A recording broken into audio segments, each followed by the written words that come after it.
नमस्कार, one India Hindi में आपका स्वागत है। मैं हूं शिखा धूरिया। कोरोना महामारी को ध्यान में रखते हुए सऊदी अरब ने हज यात्रा को लेकर बड़ा फैसला लिया है। सऊदी अरब ने कहा कि कोरोना वायरस महामारी के चलते इस साल 60,000 से ज्यादा लोगों को हज की अनुमति नहीं होगी और वो सभी यात्री स्थानीय होंगे। इसके साथ इन सभी के पास टीकाकरण का प्रमाण पत्र होना जरूरी होगा। सऊदी अरब ने सरकार की तरफ से संचालित सऊदी प्रेस एजेंसी के जरिए शनिवार को ये घोषणा की। उसने हज और उम्रा मंत्रालय के फैसले का हवाला देते हुए ये जानकारी दी है। बयान में कहा गया है कि इस साल हज जुलाई के मध्य में शुरू होगा। इसमें 18 से 65 साल की आयु के लोग हिस्सा ले सकेंगे। मंत्रालय के मुताबिक हज यात्रियों के लिए टीका लगवाना अनिवार्य है। बयान में यह भी कहा गया कि सऊदी अरब इस बात की पुष्टि करता है कि उसने हाजियों के स्वास्थ्य और सुरक्षा और उनके देशों की सुरक्षा के बारे में निरंतर विचार विमर्श के बाद ये फैसला लिया।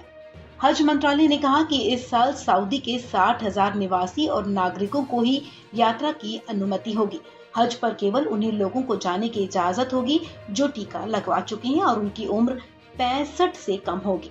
इसके अलावा बीमार होने का कोई लक्षण ना हो। आपको बता दें, पिछले साल भी कोरोना के चलते सऊदी अरब में पहले से रह रहे लगभग 1,000 लोगों को ही हज के लिए चुना गया था।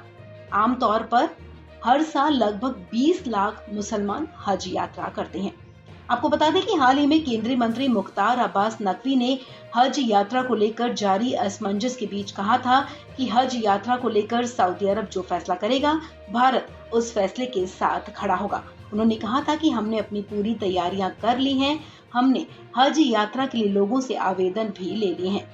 सऊदी अरब सरकार इससे पहले भी ऐलान कर चुकी थी कि इस साल दुनिया भर के 60,000 लोग हज कर सकेंगे, जिनमें से 15,000 सऊदी अरब के नागरिक होंगे और बाकी अन्य देशों से 45,000 लोग इस बार हज के लिए सऊदी अरब जा सकेंगे।